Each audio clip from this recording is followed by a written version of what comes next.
Support comes from the Missouri Forest Products Association, providing more than 41,000 jobs in the production of wood pallets, railroad ties, white oak barrels, hardwood floors, and more.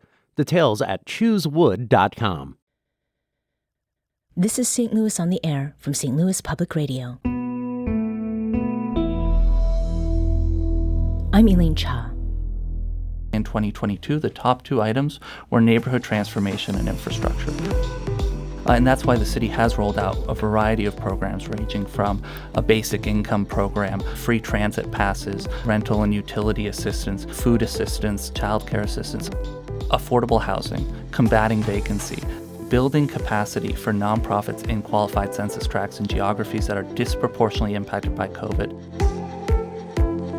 Earlier this month, St. Louis leaders announced that more than $20 million will be made available to nonprofits and community groups working to create economic mobility and opportunity in the city, particularly in historically marginalized communities. What could this funding do to support folks with projects of all shape and size and have lasting effects? Joining us to talk about who's eligible for the money, the types of community-led projects they're looking to fund, and how its approach to city development is putting people first, we welcome Nahuel Fefer, Executive Director of the Community Development Administration for the City of St. Louis. Nahuel, welcome to the program. Thank you. It's a pleasure to be here. First of all, Neighborhood Transformation Grant. What is that? Yeah, so when the mayor's office did a survey of over 5,000 city residents back in April 2022, we broke needs up into a variety of categories. And one of those was neighborhood transformation. And it included neighborhood beautification, it included affordable housing, it included investments to combat vacancy.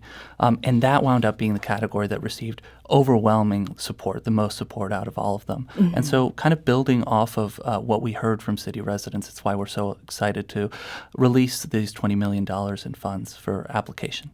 And the money itself, where is that coming from?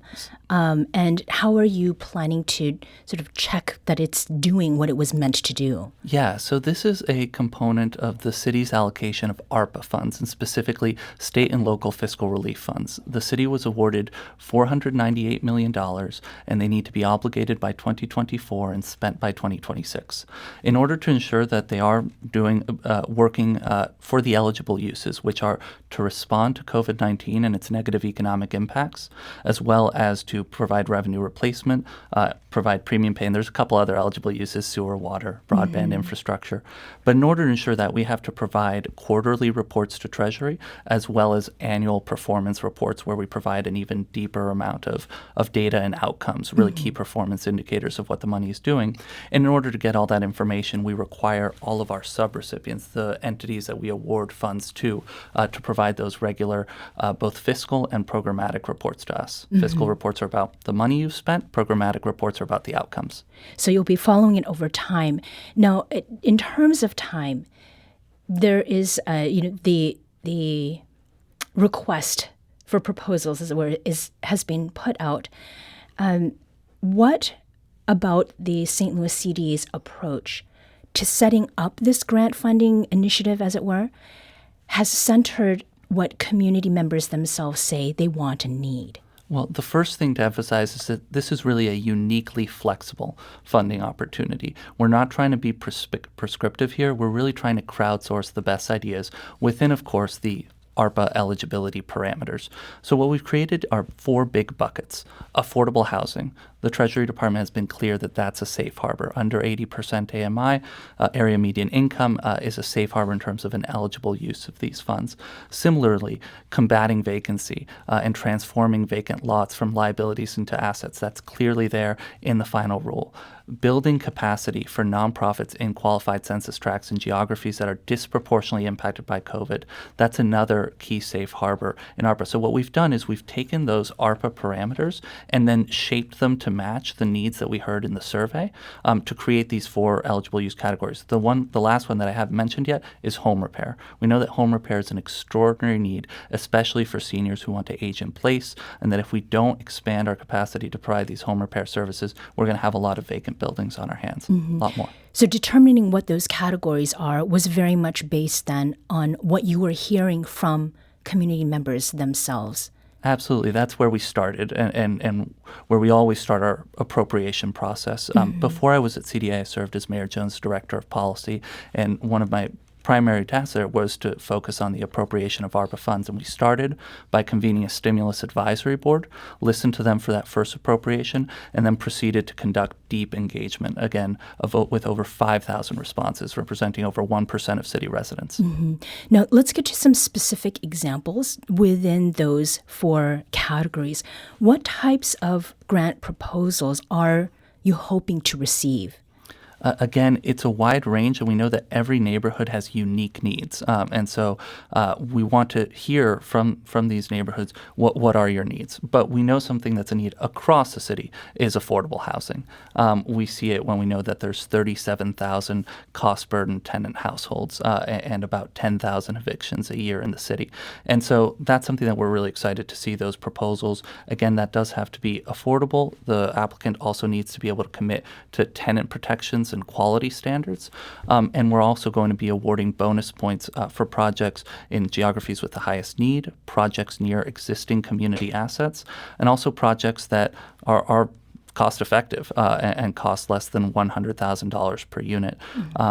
As well as projects that have larger unit sizes, because we know that there's large families in St. Louis and a shortage of 3-bedroom plus apartments. So one of the things that I understand is that the goal of this endeavor is to provide resources directly to households and individuals, that is on some level something that you're trying to do. And addressing something like affordable housing is that's a big project, right? So, I mean, opportunity is one thing, and then access is another. So you've talked about nonprofits that have been invited to submit proposals for the funding. Is there anything that the CDA has done to overcome barriers that are associated with actually reaching everyday people in the city that would benefit from these funds? That's an amazing question. And I think it's worth to answer it zooming out to talk about the city's broader economic justice action plan, which sets out that equitable development is about more than the physical transformation of our built environment. It also is about economic empowerment. If you change the built environment, but you don't lift up the community and you don't empower residents, the change that you drive is not going to be sustainable. And that's why the city has rolled out a variety of programs ranging from a basic income program to free transit passes, to rental and utility assistance, to a variety of food assistance, childcare assistance, a variety of other programs to provide these benefits directly to city residents. And that was really the focus of our first appropriation for direct relief, to go directly to individual beneficiaries. However, what we saw in the survey is that we had a big category for household assistance in the survey, and that actually dropped. It was the number one priority when we did an initial survey back in 2021. When we did a second survey in 2022, the top 2 items were neighborhood transformation and infrastructure. That doesn't mean we're not doing that household assistance anymore. Absolutely not. And in fact, our partner agency, SLDC, recently released RFPs for fund managers for down payment assistance to help small businesses with loans and contractors to scale. But frankly, the NOFA is more about the built environment piece of the puzzle. It's not the only thing the city is doing, and it fits into a broader ecosystem of programs. But as we talk about these capital investments that need to be made into neighborhoods, the truth is that from a compliance perspective, nonprofits with the fiscal capacity to administer these grants and provide those financial reports are kind of the best subrecipient partners for the city. Now, that doesn't mean that those nonprofits in turn can propose programs to allocate funds directly to individual beneficiaries who want to build a community garden, right, or beautify their neighborhood or build capacity in other ways. Is there anything planned at all that might give people a better idea, people who have very concrete ideas for how to sort of advance these things that you're talking about and connect with nonprofits, or is that something that sort of is left to the folks out there to figure out? It's another great question. And where we've kind of landed is that it's not appropriate for CDA to play matchmaker right, between different entities or recommend to folks because there are some folks who have come to us and say, we've got this vacant property that we have this vision for. Can you tell us who to work with? But we do think that it's appropriate for other partners in the space, and the St. Louis Development Corporation and neighborhood managers, which was a recent initiative that they rolled out, to play that role. And especially because SLDC will not be involved in rating the applications or administering them. We think that that is appropriate. We're discussing St. Louis's effort to provide more than $20 million in community improvement grants to nonprofits and community groups throughout the city. My guest is Nahuel Fefer, Executive Director of the city's Community Development Administration. Now, one of the things that I feel like I have observed is that when there is money like this available, we're talking about doing things sort of on a grander scale, and you're talking about systemic issues, that the way that it sort of shakes out is it ends up being beautification projects, right? So with affordable housing being the thing that you really want to address, there will be need for people on the ground who are doing that work, not just the ones who have proposed this plan. Is there anything that you can share about people on the ground doing the work, and how that will be part of sort of getting to the goals that have been set out for these neighborhood transformation, not like single building, but neighborhood transformation grants? Absolutely. Another great question. And all of these projects are going to be subject to the city's MWBE requirements, minority and women business participation requirements, as well as the local resident participation requirements, because we want to make sure that this money circulates in the city for a long time to come, and that these projects don't just that they have an impact for 5, 10, 20 years down the road. I should also emphasize that we've talked about affordable housing, we've talked about beautification, and we've talked a little bit about home repair. The most flexible source of funding in this grant is a $4 million category called Proactive Development of Community Assets. And there are certain enumerated community assets that are in the ARPA final rule that we know we can fund with this, and those include health clinics, child care centers, grocery stores, and things to expand food access. But there are potentially others, and we encourage applicants to tell us with data and experience and evidence, hey, this is a need that my community has, and here's the gap.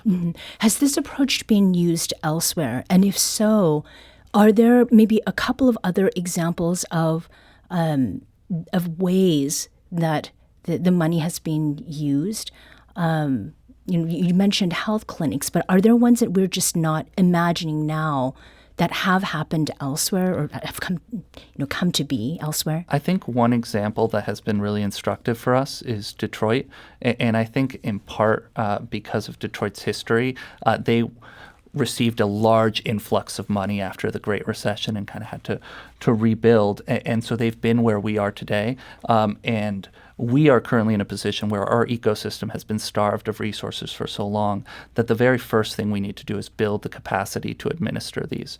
And that's why this also includes these capacity building grants. But one particular thing that Detroit does very, very well is home repair. And they have an approach that involves essentially larger task order per unit contracts. That is something that we are deploying and have set up this NOFA. And what does that mean? So what that means is that instead of bidding out each home individually, we enter into a larger contract with a firm that can deliver 100 homes a year or perhaps even more. And I should note that while the vast majority of this NOFA is geared towards neighborhood groups and nonprofits, the home repair piece is the unique piece that is geared towards the for-profit sector as well, and large for-profits. And that's because it's also the piece that goes out to provide household needs more directly. We have so many households in the city that cannot afford to maintain their home and that could lose their home if we don't take action. And so that's why we're working to scale the city's home repair program from where it is now, where it does 200 home repairs a year and spending about $2 million to 500 home repairs a year. Now, what communities are eligible within St. Louis, and how was that determined? Yeah, so we've applied an equity lens to this entire project through qualified census tracts and the Economic Justice Index. So basically, the way that the ARPA final rule is provided by Treasury works is it says that qualified census tracts, household businesses, nonprofits within qualified census tracts are presumed to be disproportionately impacted by the pandemic. And we looked at those qualified census tracts, which are essentially North St. Louis and Gravois Park, Dutchtown, Bevo Mill.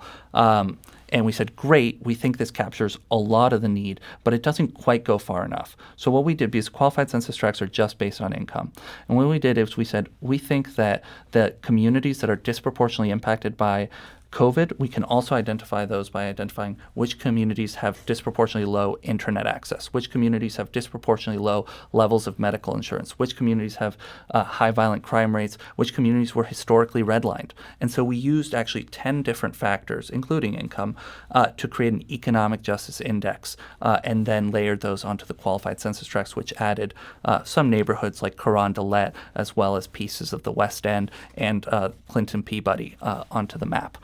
To ensure that these funds are equitably distributed.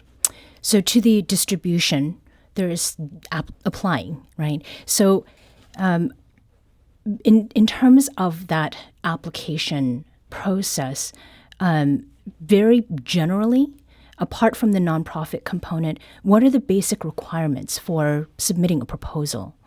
Well, you need to have the capacity to administer the grant in compliance.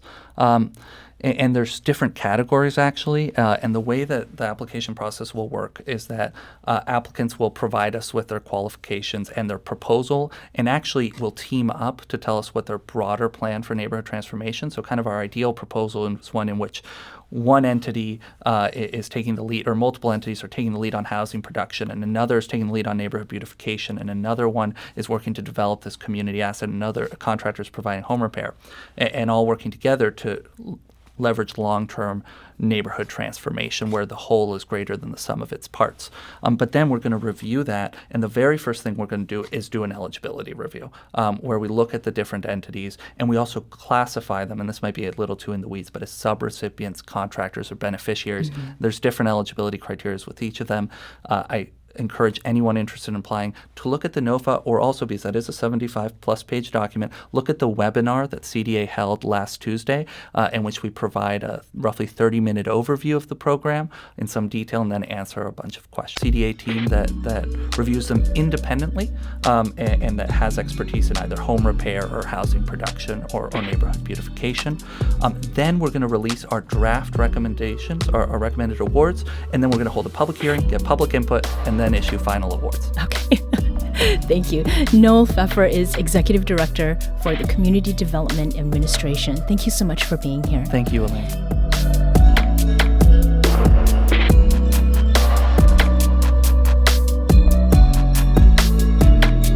This episode was produced by Emily Woodbury. Audio engineering and podcast design by Aaron Dorr. Our production intern is Avery Rogers. Alex Hoyer is our executive producer. St. Louis on the Air is a production of St. Louis Public Radio. Understanding starts here. Our podcast proudly supports St. Louis artists by using music from Life Creative Group.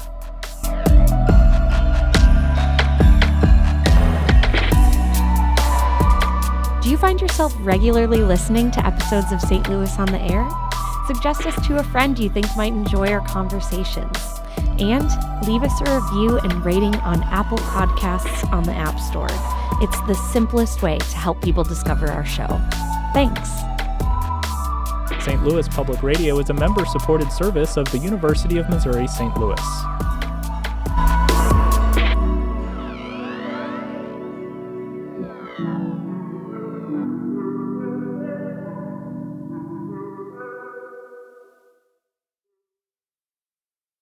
Support comes from Missouri Forest Products Association, committed to sustainable and sound conservation of the state's forests, which support more than 41,000 Missouri jobs, resulting in a $10 billion industry. ChooseWood.com.